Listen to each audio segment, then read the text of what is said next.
Hello, everyone, and good evening, and welcome to another late night interview here on Tales from the Wandering Scribe. I'm your host, Gabriel Garcia. Maybe you know me as the Wandering Scribe and the Wandering Quill. And joining us today is a very special author, many of you who may have seen in a video that I did not too long ago when I was at my first ever author panel at the Orange County Book Fair. Now, my guest today is the autistic author of the young adult romantic fantasy A Prayer of Vengeance and To a Darker Shore, as well as the adult romance My Kind of Trouble under the name L.A. Schwartz.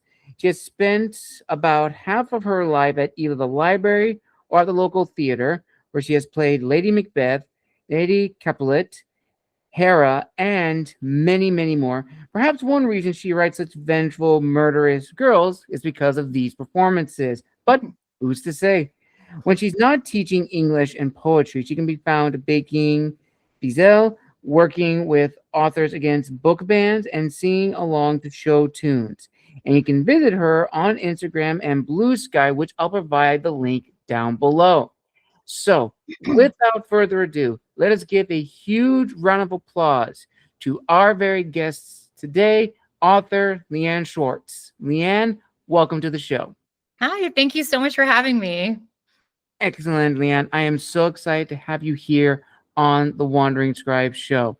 So, before we dive into your background as an author, and of course, your book, A Prayer of Vengeance, is there a little known fact that not a lot of people may know about you? I don't know if this is little known anymore because I shared this sometimes at events. I am a black licorice lover, an unapologetic, unrepentant black licorice lover. And so I put it into all my books. The characters like black licorice, or if they are living in ancient times and maybe there's not black licorice, sadly, that doesn't exist yet. They like anise, something similar. So that's my little Easter egg of like all the best people with the most sophisticated taste, of course, agree with me. So Wow, that is brave. I know a lot of people are not big fans of no. black licorice, so kudos to you, Leanne.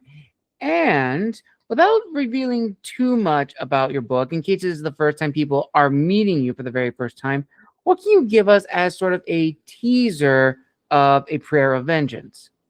Yeah, this was my debut. She's so shiny. A Prayer for Vengeance is the story of an autistic poet who is wants to become a scribe or historian in a city that is surrounded by monsters. His prayer accidentally wakes a statue that is supposed to protect the city from all the monsters, but she wakes up and she begins murdering all of the city's most holiest and powerful men. Good for her. He finds out that their immortal leader is actually a tyrant. He's the one who turned her into stone. They have to team up to topple him before our hero, the poet, is tossed to the monsters, and our heroine becomes stone again forever. Ooh, I like it. I really, really like it. Thanks. So, before we dive into the nitty gritty, into the creation of your debut novel, let's talk a little bit more about you, Leanne. So, it seems to me from your bio that you have been a creative person all your life, loving to write, have a love for the theater, and just all around a creative person. But I'm very curious. Looking back on your life, can you pinpoint a definitive moment or a series of moments that led to the decision of you deciding to write your very own book? Yeah, I was always like the kid who was really excited when it was time to write in school poems or stories. Like made a picture book and got an award for it and like things like that growing up. I was actually thinking about this last night. I was sitting at my desk, working really late and really stressed out about a bunch of stuff, but I was like, here you are at your desk. It's my new setup. And I was remembering when I was like a teenager and I put together a desk for myself and made a little calendar to make sure I was spending time on writing. and like applied to some art school for the summer or something.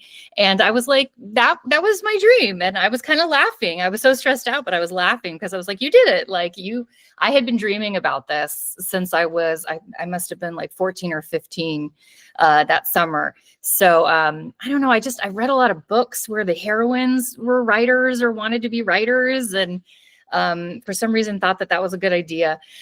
And I focused a lot on poetry for a while, I think just because it was shorter and I was busy with school and everything. And when I started teaching, I started holding like creative writing sessions for my students. And that was when I started working on novels. And it took a while before I decided that I should look into like, how do you actually try to get published? And then that led to a whole new cycle of how can I actually make my writing good enough that I would want it to be published? So it was a really, really long process. It was decades from when I started writing actual books to when I even started sending them out to trying to be published, which is a whole different side of things. Like just the actual writing is the most fun part. Absolutely. And speaking of Brian, let's now dive into the behind the scenes of your novel. So let's start at the very, very beginning with the title. Now, I always love asking authors this new question regarding their books, because a title is very, very specific to the story. So when you were crafting the original draft or the idea of this book, how did the title come about? A Prayer for Vengeance was something that I agreed on with my publisher. So I'll go back to the beginning. When I first titled this book, when I was drafting it, or it was drafted and it needed a name, I was calling it Murder Statue while I was writing it. I always come up with like a funny name to call something just to kind of like talk about it until it has a title. So like Murder Statue, Monster Inferno. My current one is Punch Whip, because she punches a guy in the first chapter. So the first time I named it We Shall Be Monsters, which is that's a good one too, from Frankenstein. And there were some Frankenstein references in it because Milo, the poet, does wake up the statue when he runs away from the statue when she's murdering people. And there was a whole subplot about how her mother died in childbirth. Very Mary Shelley, Mary Wollstonecraft kind of background stuff.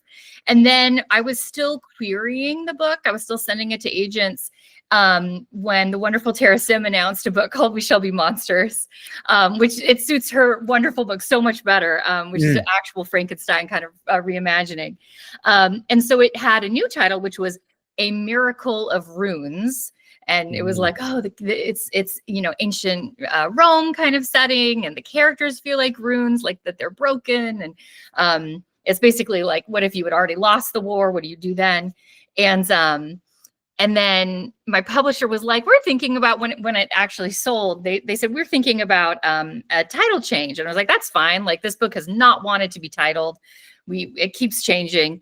And they suggested Saint of Vengeance, which was really hard for me to say.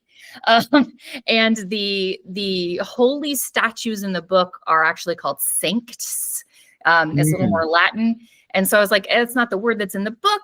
And I really wanted something that balanced that it's a dual point of view. And we see Milo, the poet, who is very devout, really, really believes in this horrible lie that he's been taught, but he's very faithful and wants to feel his faith. And then Gia, the statue, who wakes up and wants to murder everybody. And I really wanted a balance that showed that like it's both their stories. And so we came up with a prayer for vengeance as a way of having still conveying like the religious themes, which they really wanted, but getting kind of the balance of that it's both their stories in there as well. And I was very happy with that. I was like, this book was really hard to title. I was lucky, like my next book, we just kept the one that I'd always had for it. But this one, I was like, thank goodness that we came up with something together. Absolutely. All right. And then, of course, I got to ask you the age-old author question. Are you an outliner or a pantser? I always think I'm an outliner, and then I get partway through and I go, this doesn't make any sense. So I'm an outliner who's very bad at outlining. I have Save the Cats beside my desk. I set up Scrivener, which is a writing program. When I start a new project and I start an outline down the side where I'm like, opening image, like here, there should be a plot point here. I do all of that. I kind of have those tentpole moments in mind that I know that like the midpoint is going to be this important turn where everything changes at that point. I have a couple key scenes in mind, and then I tend to get farther in and go, this isn't working out how I imagined, and I end up changing it anyway. But I will have like entire scenes or moments of blocking or dialogue that I have planned out way ahead of time that I do write to, that I'm excited to get to. I absolutely write in chronological order. So I do have to plan it out a little bit. All right. All right. And kind of more a specific question, Leanne. Now, again, without spoiling too much, in case people haven't read your book, when focusing on the characters, either the main characters, the antagonists, or the side characters, how did you ensure that the authenticity you want to present for those characters made sense for them? Because I'm sure you have definitely seen, as an avid reader as well as being an author, that you have come across characters in other works where they felt like they were in that running joke, like, oh, I'm in the wrong movie, that kind of thing. And no author wants to have their character become that for their reader. So how did you ensure that was not going to be the case for your characters in your book? Yeah, I think what I like to do is kind of come up with somebody who would normally be a side character, that I think a lot of authors, fall in love with their side characters because it's easier to put all the fun stuff into them. And I like to kind of like take them like with all those extremes and make them the main character. And then I think it really suits the world because they're everything that the world is about in this story. I really draw on myself. I know people make jokes about like dual point of view, and when there's a romance, it's like you've taken two parts of yourself and made them fall in love with each other. Gia is very, very angry. And when I started, it was, 2020 and I was angry and just put that on the page, just kind of like let it flow naturally. And the same thing with Milo. He's an autistic poet, and I hadn't seen a lot of autistic rep in fantasy. Like normally when you write something, you want to, like read it a million times so that you know what you're playing with. And, there were some really good rep out there, but not enough. And so it felt a little strange to like be putting those words on the page.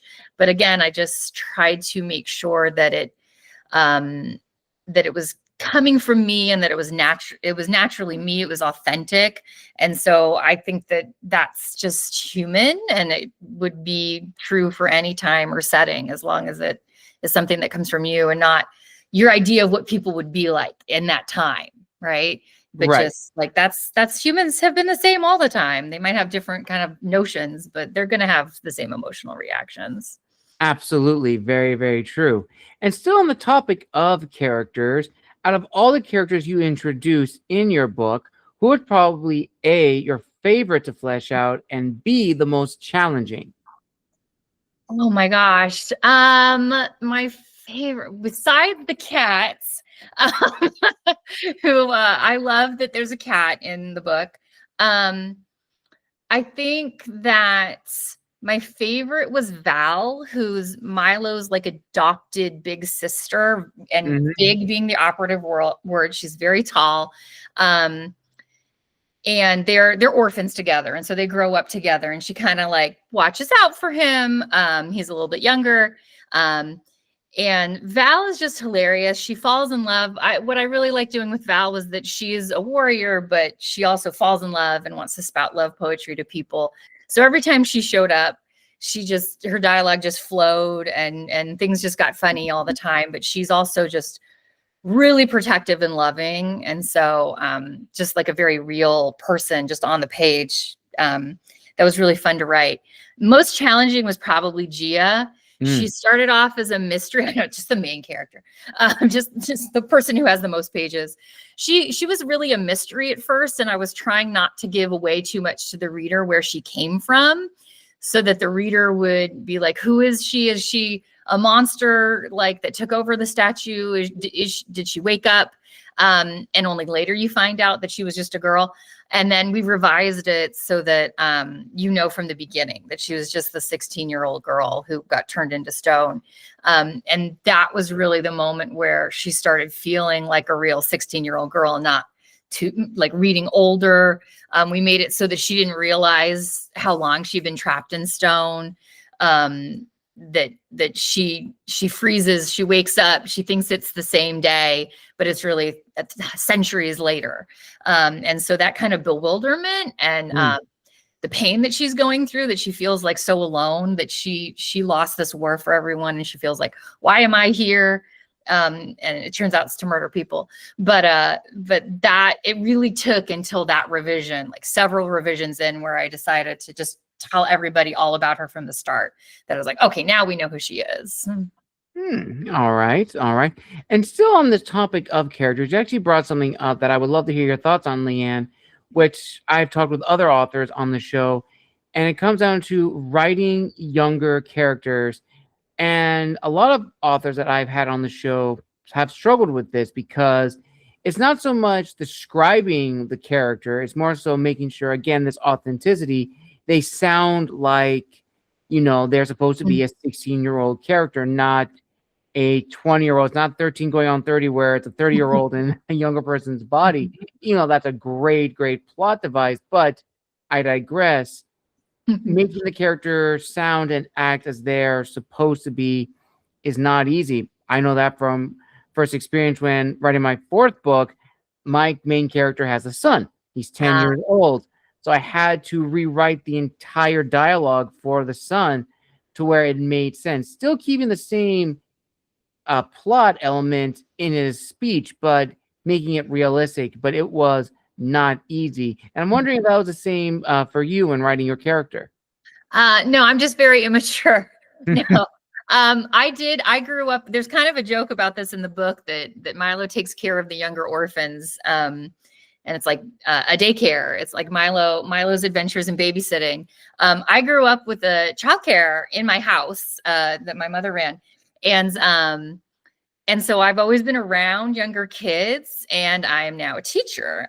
So they keep me young. I don't know. I don't copy their speech patterns. It would just be nonsense memes. But I think it kind of reminds you that it's like, these are kids, like, it's that everything is so new to them. They don't have that same well of context and jadedness, like, because they've seen something a million times. So much of what they're seeing is brand new to them. And in the same way that, like, feelings are brand new to them, and so they just feel so huge. They feel like forever. They feel like just devastating sometimes, like whether it's good or bad, but it can just be overwhelming. I think just kind of keeping that in mind is what helps me when they're talking, that they can be goofy, but also just like really, really feel things strongly. Right. Absolutely. And going back to your debut novel, when do you finish the first version of the book, or even before, when you were conceptualizing the idea? Ultimately, what was the goal you had for the book at the time?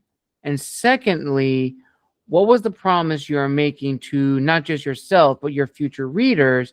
And has that promise remained the same or changed over the years? Yeah, when I started working on this, I had a couple books that I had finished, or at least book-shaped things. I had one YA fantasy adventure with more romance in it that was in a mentorship program. And I had started querying, and to kind of distract myself from that anxiety, I started reading a lot of historical romance novels that had dual point of view.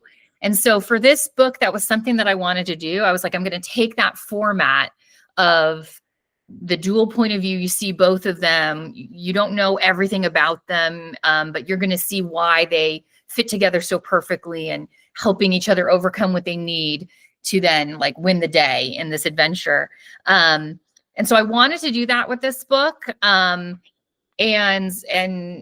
see if I could really write something that felt like an actual book that I wanted to query, because I felt like when I was querying, I was like, oh yeah, I can tell this isn't quite the same as the books that I'm falling in love with on the shelf.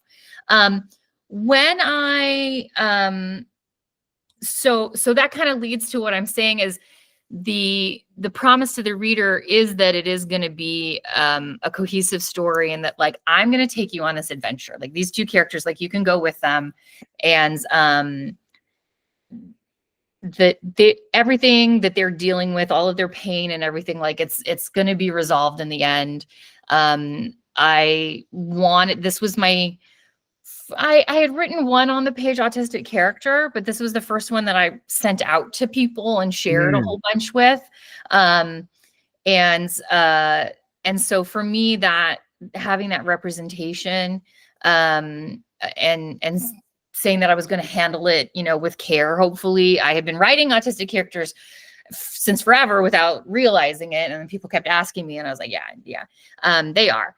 And so this was my first time doing it intentionally, and sharing that with people. So that trust that readers have, like if you are saying like this is possibly something that like is true about you too, I want them to know that like it's going to be handled lovingly. Same thing, Gia is a plus size character, and so for my readers, like I want them to know like there's never going to be like the implication that like she hates herself because of that, or like she thinks that she's less than, or it's going to be focused on that. It's like they just happen to be who they are and can still be on this adventure. They just happen to be autistic and fat, and they're still the hero and heroine and do amazing, you know, sword fights and have amazing, you know, like fancy gowns and masked dances and you know, swoony moments and all of those things. That's kind of what I want to give the readers, is like, if you come with me on this adventure with them, like you're going to get to see like the people who often are just side characters, they get to have all of those heroic moments. Awesome. That is amazing. And that's going to lead into something when we get into the business side of being an author.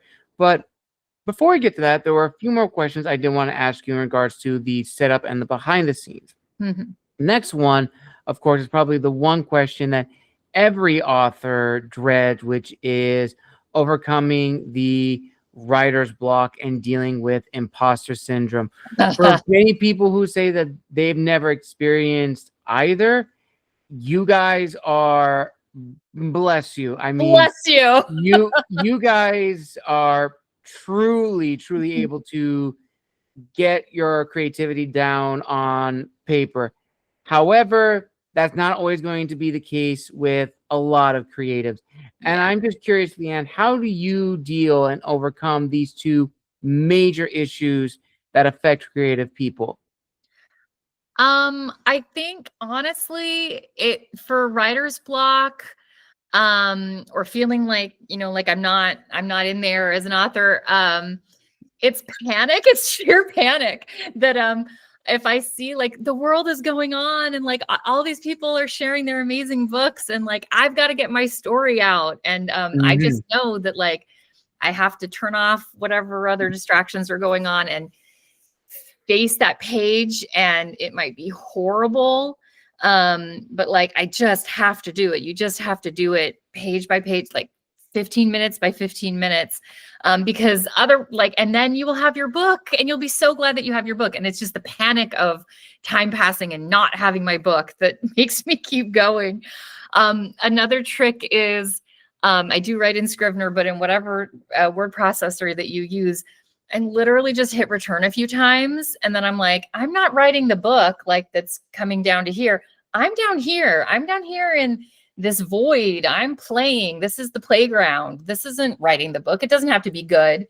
And I'll work out the dialogue or the description, or figure out how to make the sentence work, and then put it back up with the actual book. I don't know why that works, but it seriously does. I know a lot of people say that they change the font. I don't do that, but I do just kind of like come down into the playground space, as I call it. And it just kind of unlocks for me. That's like, nobody's going to see this. It's not part of a real book, you're just screwing around. And then that's where most of the lines get written. When the flow stops, that's Right. where I go. Yeah. All right. And when this book was published, what was the overall reaction like from friends and family and beta readers and ARC readers? Did you tell them, right from the get-go that you were working on this, or was it later in the planning stage that you would give little clues of what you were working on? I remember sharing about this right when I started working on it. I love to make like a novel aesthetic with pictures that I find, that could be the characters or like little moments from the book. I shared about it right from the start. I share quotes as I'm writing. And I know people say you have to like keep secrets in publishing. And I was trying to do that after having published my first few books. And I just failed horribly at it. Mm. I started sharing. I was stuck, like we were saying, writer's block. And I started sharing more about the work that I was doing. And that was how I got it done, was people saying like, oh, this sounds so good. Like, I can't wait to read it. Like, so I don't hide it. When I was working on this, I shared it with a couple of critique partners who got back to me feedback. And I sent it to the mentorship program that existed at the time, Pitch Wars. And this was the book that was selected for Pitch Wars. And so I had 2 mentors who read it and gave me feedback. So I went through all of that before even querying and moving towards trying to publish it. All right. All right. So now let's go into probably my favorite transition set of questions, the reflective questions. Now, fair warning, Leanne, this is a very, very loaded question. So brace yourself. So of the questions I love asking my guests on the show, the one question that I love asking is, of course, what does it mean to be such and such in the digital age? And especially for authors, I'm very intrigued to hear their response to this particular question, because the industry, as you know, has changed within the last 20 years. I mean, traditional authors were the dominating players for many, many years. They still are. But as time has gone on, you see the rise of small press authors, indie authors, and hybrid authors, and they've taken the publishing world by storm. I mean, you can walk into a Barnes and Noble and you can't tell the difference between a traditional book and a self-published indie, hybrid, whatever, unless it has like the actual seal of the publisher itself. And that's amazing, like how far we have come in terms of writing. But of course, there are some drawbacks as the years have gone by. Number one, of course, is social media. Now, social media is a great tool for authors, but it's a double-edged sword. We leave ourselves exposed to a lot of hate speech, trolls, negativity, and what have you. And the second biggest one that affects not just us authors, but any creative is the rise of AI. And as I've found from the authors that I've had literally last year, a lot of them began their careers, just like myself, during the lockdown era, known as the COVID years for authors. And that became a breeding ground for new creatives. And just like before, we took the publishing world by storm, which has led to an oversaturation, depending on how you look at it, between those that are passionate about the industry and those that want to make a quick buck. But going back to AI, AI within the last 5 years alone has skyrocketed.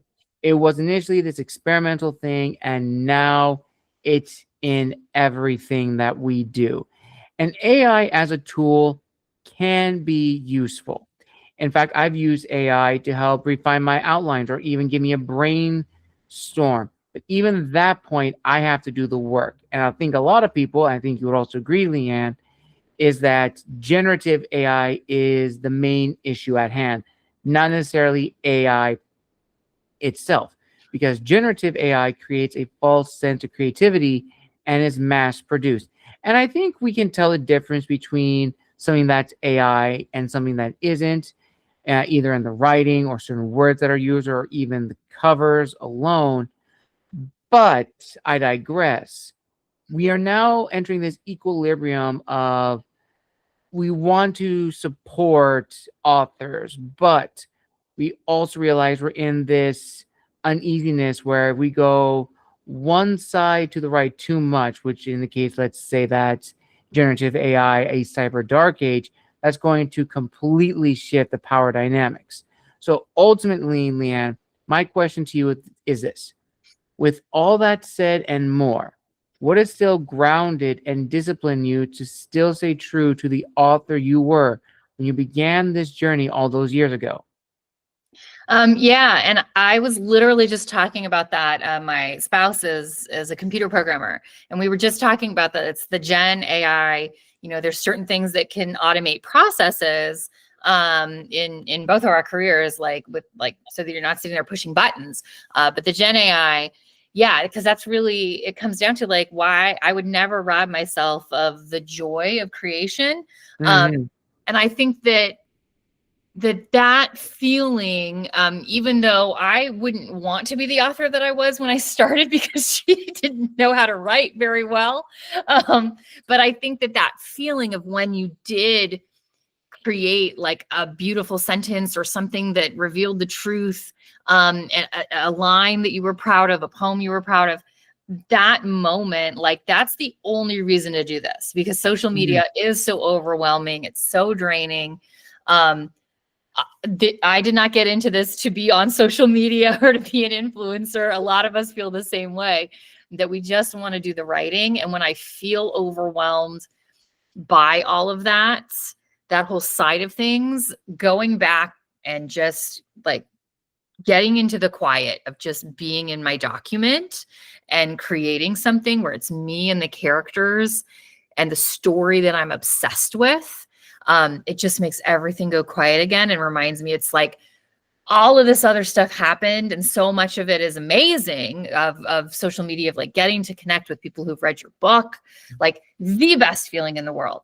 But all of the extra stuff, all of the people saying mean things to you for no reason, all of that goes away. And it is just like when you start off, if you're in it with a notebook or a blank Word document, of that feeling of like, I'm just going to create something and it's just you and the words, but then it's not just you and the words, it's you and the words that are a whole world and characters that didn't exist. And like, I call them my imaginary friends, because I'm thinking about them and daydreaming about them and going to sleep at night, like wondering what trouble they could get into.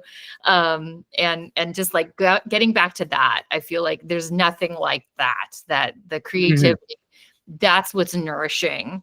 And that's what is the foundation for you as a creative. Yeah. Well said, Leanne. Well said. So Thanks. now we're going to turn over into my favorite portion of the interview, which is the business side of being an author.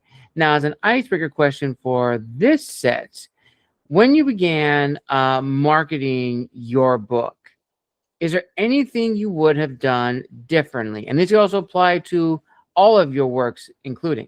Hmm. I was really lucky because I had 3 books come out in like just about a year. And so I got to really learn by going through it. I was like, this isn't my first rodeo anymore. Like my first rodeo was a few weeks ago, and this is my second rodeo. And I could really reflect on what I picked up by going through the process. There's so much that debut authors don't know. And there's all these resources that people try to give you, but like I didn't learn until after having gone through it that I really think that social media can be great, but what I would tell people to put their focus on would be making connections. Like you're probably living at bookstores. If you're obsessed with books, you're probably there all the time. Make sure Mhm. that you're like making a connection with the booksellers. Once you have like your ARCs, or a code like to access an advanced reader copy, like offer one to them or let them know like I'm a local author, and make that connection ahead of time. I had bookmarks that I was really lucky that my publisher sent me, things like that. Uh, Character arts is a huge thing that gets a lot of interest. Mhm.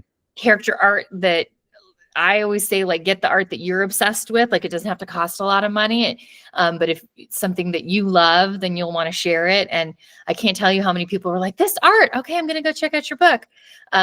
But having some art prints or bookmarks and going and making connections. Like, I just emailed every bookstore that was within driving distance, which in Southern California was dozens and dozens and dozens. Mm-hmm.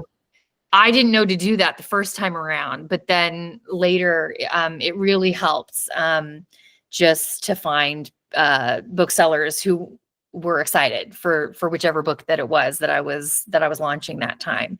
And I would say that kind of connection with independent bookstores and librarians, there's nothing better than talking with other book lovers who, you know, are obsessed with reading as you are.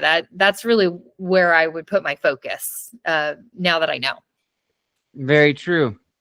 100%. So now let's talk about probably one of the biggest things when speaking of marketing and the business side of being an author. Who exactly are we writing for? Because first and foremost, we are the target audience. We know the book better than anyone else. But when we go about publishing the book, that's when we have to really dig in and say, okay, we've written this book. Who exactly are we writing for? And do we understand the genre? Because I'm sure when you're working with your publisher for your book, Leanne, they probably asked you those similar questions of, okay, what genre does this book fall under? What age group, readers group, what have you? Because not a lot of authors take this into consideration, and I've only started picking this up a few months ago, is that readers have certain expectations for certain book genres if it is marketed a certain way. And this is another conundrum because we don't want to write a book that's too familiar, that may or may not meet the expectation of the reader. We don't want to write a book that's too out there that they're going to be stuck or just completely uninterested by the end of chapter 1.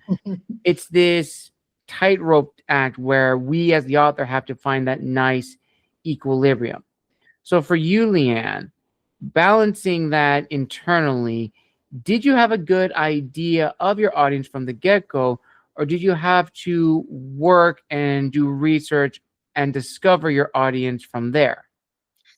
Yeah, when I was starting out just writing, I wasn't super aware of different age categories, especially. By the time I was writing A Prayer for Vengeance, I knew that I wanted it to be YA, and I wanted it to be for actual YA readers, teenagers and young adults with crossover appeal, that anybody could read it and enjoy it. But my primary audience that I wanted to keep in mind would be teenagers specifically. So that anything, you know, it's a harrowing story, it's dark, but that anything, the way that I describe it, how much details on the page, is with the understanding that, like, it's never going to be too much. And yeah, when I was querying, like on Query Manager, like, you have to do a drop down menu and you have to say like what genre and what age category it is. And my publisher only like does they're expanding, but they were doing YA specifically for fiction. I've always kind of had in mind that I could move into the adult space in fantasy, but I did in romance, which has really strict expectations, right? That it's gonna be focused on the romance. You're gonna have the happily ever after. With fantasy, it's been really interesting because in the last year at this point, there's been like a huge discussion about romantasy, and people have very different expectations. Like, some people are really like, romantasy means this one specific thing, and other people are like, no, it doesn't, it just means this or that. And so I've used that word to describe because my fantasies both have romances in them. To a Darker Shore is very romance forward, but I also know that a lot of people think of romantasy as very adult, and I'm like, it's not, it's still YA. So yeah, I definitely would always keep that in mind. What I love about keeping the focus on YA is that it is coming of age, and that it's people who are just figuring out who they are and who they're going to be in the greater world. And that's why I keep coming back to it.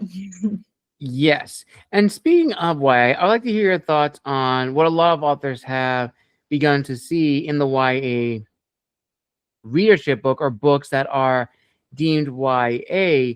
A lot of adult and mature themes that would more realistically belong to NA, new adult books, or Yeah. even AF, adult fiction. Yeah, and I think I kind of am two. I have two thoughts on this that I think YA has been aging up, because there was the boom, and those specific readers were aging up, and we're kind of seeing adult fantasy finally fill in with the things that they liked about that. So YA is in this weird flux right now, where some of it is targeted for much older readers, Mm, and I really do try to write so that, like, I try to say that I always have bridges to every reader. Like, I'm going to invite everybody in. But I also do think that YA readers, I mean, if we think about ourselves when we were 12, 13, like I was, reading a whole bunch of like really, really scary sci-fi, like murder, viscera. I was sneaking my mom's romance novels. Like, and the same thing, teens today, like they're reading adult books. I mean, in school, in AP classes, they're reading, A Thousand Splendid Suns and The Kite Runner in school, over mhm. at the high school. And it's not like they're not reading adult books, but I think what's important for YA is that there is the promise to the reader about how it's going to be treated. So it might Right. be about lots of first experiences, or it might be about violence, but it's going to be much more about, like, what does that do to you as a young person? If you are fighting this war, you attack fascists, like that are hurting people? Like, can you use violence against them? And it's like, Mhm. the book is very much like, yes. But it also is still going to look at, like, what does that do to you as a young person? Right. Like, Right. it's going to keep that in mind. Same thing for first relationships. Like, teens need to see that reflected in literature in a safe and supportive way that talks about consent, and isn't the same way that you would write it for adults who maybe are just like having a good time reading this book. Mhm. But you are entrusted with handling it in a way that is developmentally appropriate for teen readers. But they are dealing with so much in their lives. I mean, if we look at the world, like, they are in this world with us. They are hearing about this on the news, all of these horrible things. They need stories that will help them process that tackle those big, dark issues, but it has to be in a way that's supportive of them with, less context, and that can guide them through it, hopefully, and be a light for them through it. Absolutely, 100%, Leanne. You hit the nail on the head. And you're absolutely right that YA can touch on a lot of adult and mature themes. But like anything, you have to have context to understand, okay, I can't be as graphic or descriptive as I would be in an Mhm. adult fiction book. That doesn't mean I have to dumb down the context. I just have to reinterpret it in a format that's going to be easily knowable for my audience. Yeah. And that just comes with trial and error and just perfecting and honing one's craft. Which, Yeah. on that topic, we're now going to go into the lightning round of rapid fire questions. So, to start us off, first rapid fire question: which of the five physical senses, in your opinion, is the most difficult to emulate in storytelling? Uh, hmm. It's it's gotta be taste for me. Like, I feel like I always shy away from it. Like, obviously, visual description. I actually have a really hard time visualizing people.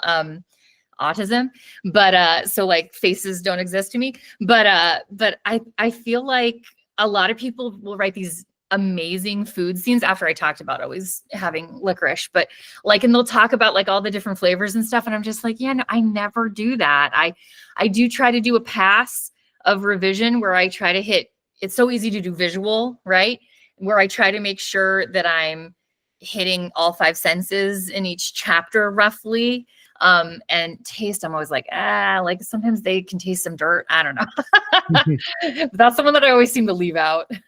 All right, next one. What makes a book truly immersive?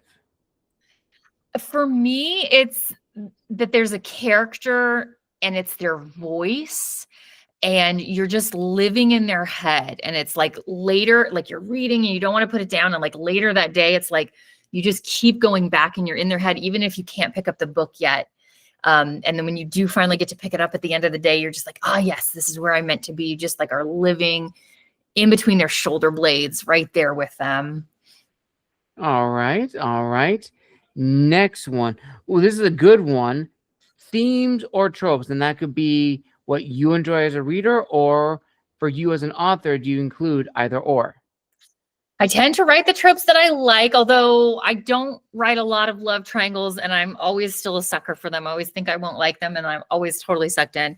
I love enemies to lovers, but like where they're not just mean to each other and that's why they're enemies, but like they're actually on opposing sides, and not just like being mean to each other for no reason.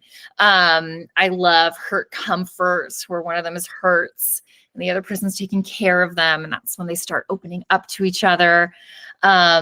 And for themes, I go back to religious trauma and guilt and feeling broken just constantly. And a funny little motif that I always seem to have is that whenever there's like a first kiss, it's always by a water feature. There's always a fountain, or they're surrounded by the ocean, or they're in the river, or there's a stream nearby. Just every time. I don't even mean to do it. And it's just every single time. So I don't know. Is that a trope?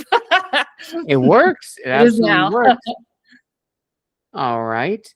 So, next rapid fire question. Ooh, okay. Okay, this is actually a good one. I like this one. If you had to go back to a book that you read growing up or recently and be a character in that world, what would you be? Oh my gosh. Okay.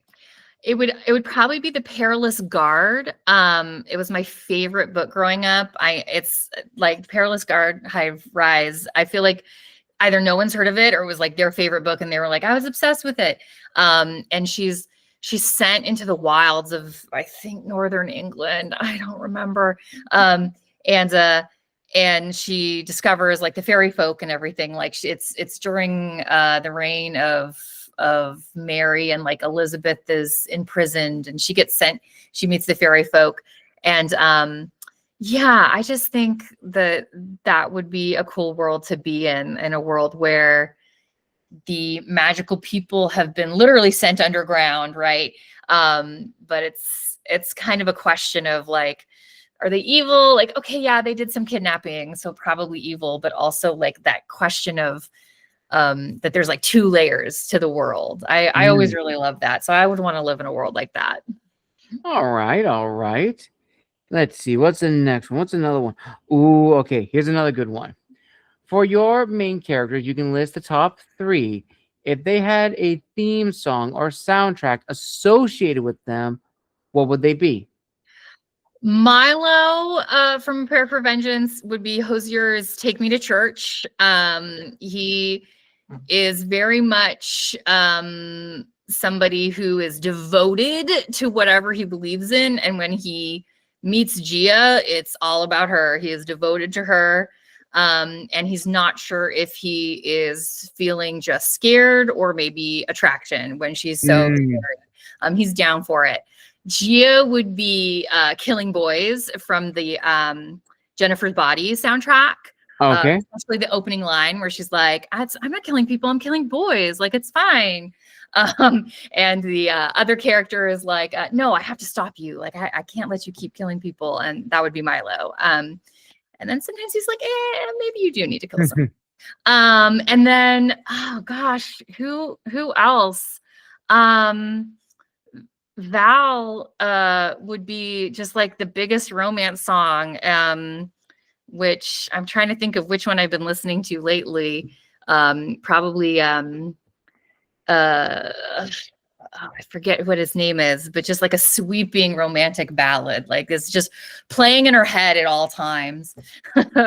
Fair enough. Fair enough. And now the final 2, which are probably the most thought-provoking. As an author, when do you know when the story is finished and when a story is truly done, that there's no more writing, can't do any more, because as authors, we can continuously write until our heart's content. But at some point or another, we need to just step back and just trust in ourselves. Yeah, it's never done. You're just out of time. I've written bonus scenes that later I was like, oh, why didn't we put this in the book? That's happened actually, that I've written a bonus scene for a friend that she was my critique partner, was reading A Prayer for Vengeance, and I think maybe Gia's holding a knife to Milo's throat. No, it was later, and they're joking about how they're in hiding, and so he's starting to grow a beard, and she's like, she should shave him at some point. And so I was like, okay, I'll write that just for you. When I finish my mentorship program and I'm off deadline, I will write that just for you.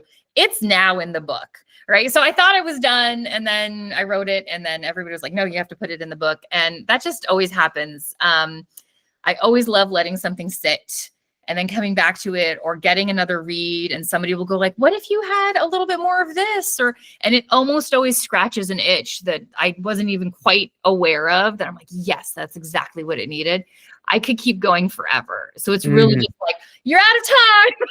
It is going to be preserved in this one moment in time. And that's kind of beautiful coming from theater. Like, it's so ephemeral. It's one moment between you and the audience every time.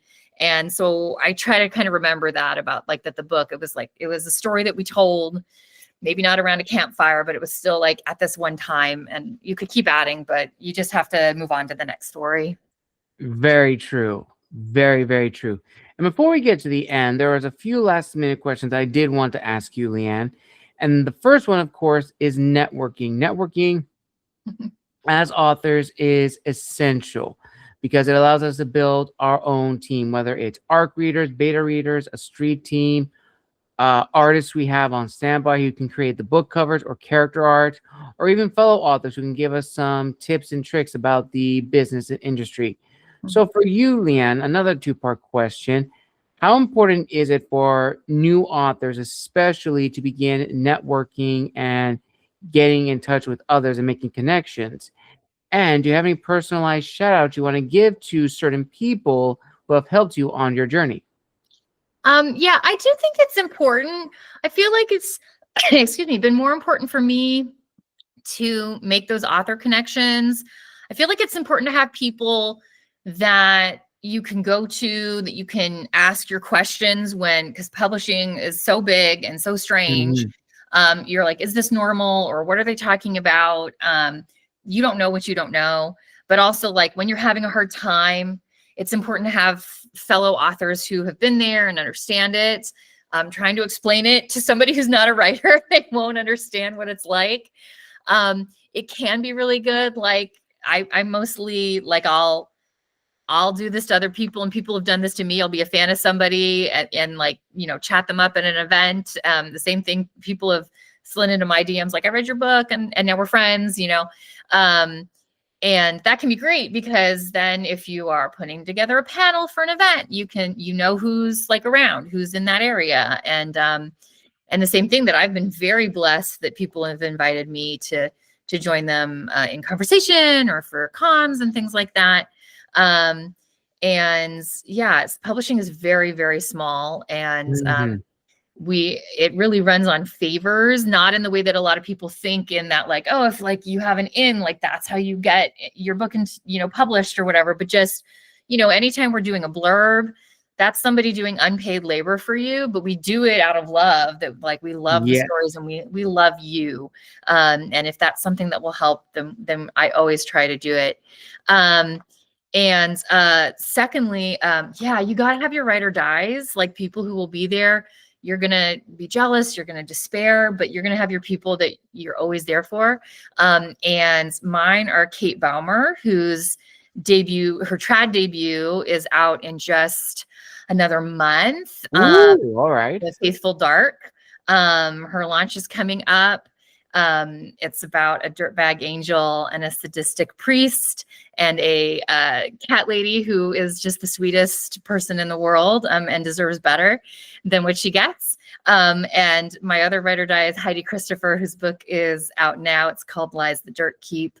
And it's super spooky. And Heidi just writes the grossest, scariest stuff.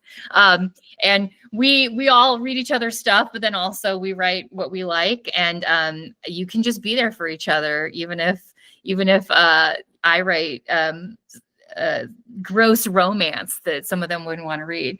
But you got to have the people that you're always going to be there for and supporting, for sure. Like that's really having that group chat, having those people you can go to. That's more important than any favor you could get. Mm-hmm. Absolutely. Very true, Leanne. And before we get to the end, of course, had a very special question saved just for you. And that is, of course, your experience at last year's OC book fair, which for many people who did not see that video, I was able to attend my first ever signing and panel event where Leanne and I and another author were a part of a fantasy panel, which was absolutely amazing. And Leanne, I would just love to hear your thoughts on, for you as an author, what did that mean to you being a part of a panel and talking about your fantasy book and just the nitty gritty in betweens of being a fantasy author? Yeah, I think I'm still drying out from that event. I was soaking wet by the end of that day, but it was so worth it. That was such a great conversation. I'm so glad we got to do that panel together. Absolutely. And I really liked it too, because I tend to get invited on panels and talk about like disability. And it was really fun to talk about the fantasy craft. I was thinking about it for weeks later, like it would just pop up in my brain again. About what we talked about, like about research and the Tiffany problem and all of that, and world building, and how do you create that feeling of it running off the page and everything. And I just felt like everything that everybody said, I was like, yes, exactly. Or, oh, I hadn't thought about it that way. It was such a good conversation. Like everybody really knew their stuff. And I feel like people would come out in the rain and had endured until like the rainbows were out during our panel, which was awesome, but they'd really hung in there. And so they were great to chat to. Yeah. That was a very surreal moment for all of us. And yeah, I'm just like you. I'm still get giddy when I think about that. Like I actually was a part of that. I actually was able to be among my peers and talk about writing. And that was actually technically my first ever in-person appearance on a panel like that. That's at amazing. All. Never done that. You never would have known too. Like you're great. Thank you. And kind of with that in mind, I did have a very old question I used to ask guests on the show that I haven't been asking a lot, but I want to ask you this particular question. So let's go back to that moment, like we're back at the panel. And this one particular person asked us this question. And their question was on, trying to be successful as an author. And they gave examples of, not every author is going to be an overnight success. Some authors only write for pleasure. Some write for, the market. It all depends. So for you as an author, working on so many different books at different points in your life, Leanne, how would you answer that question on just because you may not be a successful writer or a New York Times best-selling author, that doesn't mean that you should stop writing? Yeah. I've been lucky that what I tend to like to write tends to pop up as marketable, at least enough that I can I really like writing pitches and pitching my book to market, but often keeping in mind that okay, I'm going to give you that, and then I'm going to slip in all this weird stuff that maybe nobody else was looking for, but I really want to talk about it. I think that for me, you have to remember, there's always going to be another hill to climb. There's always going to be more that you could look for. And I try to remember, like I was saying, thinking back to like when you started, what would have seemed like such a huge deal, like getting to be on a panel. Like the first time I was behind the podium at Mysterious Galaxy Bookstore, my local indie, instead of in the audience, I was just like, this is so surreal. Like I've been dreaming about this for years and years. And now I'm like, oh, I'm down there all the time. And that's where I sit. Like when I go down for an event, I'm like, no, like it was a huge like Rubicon to cross. And the same thing, like sitting at my desk and I'm like, you're doing this because you're an author now. Like you have to like remember and be like, you know, like little like 10-year-old you like would be so impressed and like so proud of you and so happy. And you got to tap into that. But also just your idea of success. Like obviously we want to be read. But you can focus on that of the connections that you make with readers that you're never really going to know that if your book is out there and that it's somebody's favorite book and they've made such a connection with it, you're never going to know how many people that is, but you will hear from some. And knowing that you've made a connection with someone, hearing from somebody who said like, they tend to avoid autistic representation because they've been burned by poor representation in, you know, the media. But that they really related and they felt very joyful reading yours or seeing a character that looks like them on the book cover as a fat heroine, or just reading it and going like, it broke my heart when that moment happened. Like I couldn't stop thinking about like when this moment happened, it was so funny, or I was crying over them. You have to remember like, that's what I see as success is that like, that's what I set out to do. And that's the focus for me when I sit down to write. I'm not thinking like, how is this going to be a New York Times bestseller? Like, obviously I do love thinking about pitches and how I start with that very early in the process. Cause I want to make sure that the book that it becomes, you know, will have legs that people will want to celebrate it and will want to pick it up.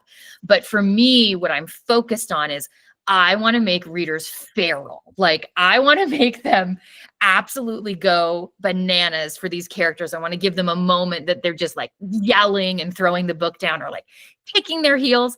And you can have that success. You will have people say like, I'm obsessed with them, or like that moment was just too much. Or like draw fan art of your characters because they love them so much. That was something incredibly delightful that happened to me this year. Absolute dream come true. And so I just like try to keep the focus on that kind of success, like something that you can define and that you can control. It's a crazy world and you have to keep it focused on what's under your control in it. Yeah. Couldn't agree more, Leanne. Couldn't agree more. And now we arrive at the final question of this amazing author interview. So we've talked about a lot of things in this interview, from your journey as an author, the book itself, your own little insights into the nitty-gritty behind the scenes of marketing or writing, or a little mix of both. So at the end of the day, Leanne, what do you want people to take away from your stories?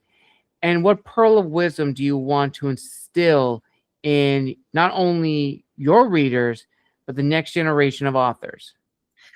Kind of a theme that I think I put into every story that I write is that I hope readers take away, both that somebody who thought that they couldn't be a hero, that they could be the hero of their own life, even if they hadn't seen that before, as I didn't growing up.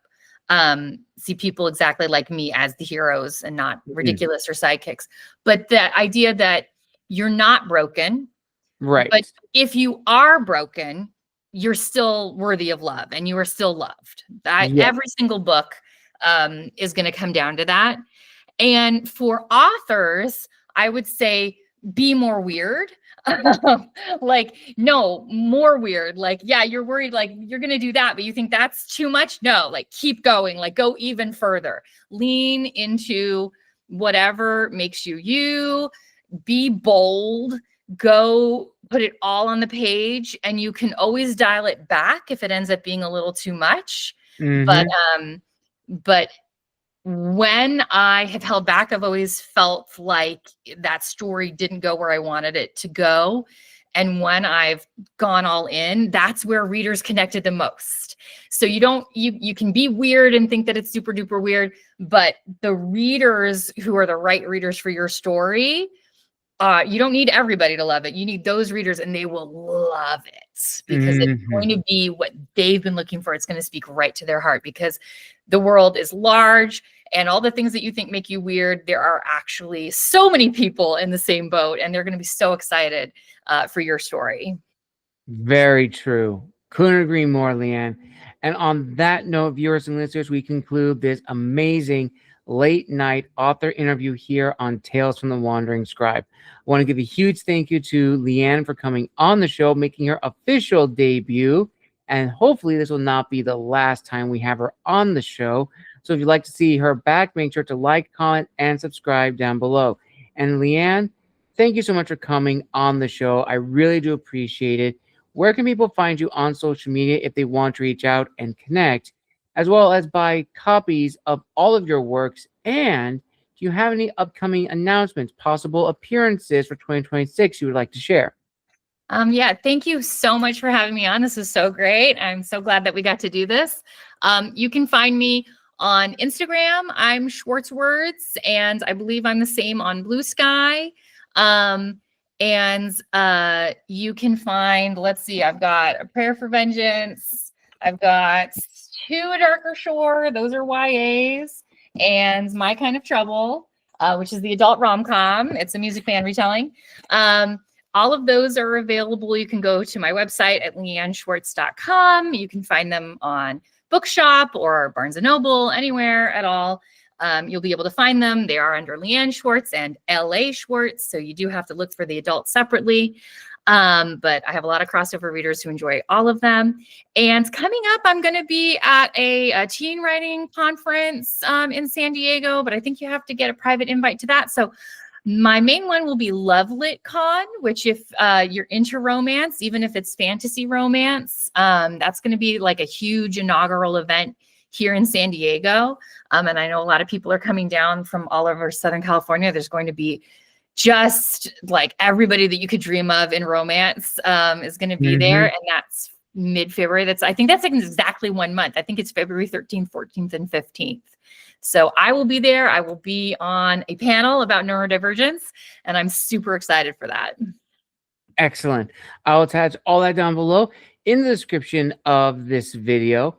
And thank everyone again for joining us for a late night author interview. I want to give a huge thank you to Leanne for coming on the show, and I wish her the very best on her journey from one author to another.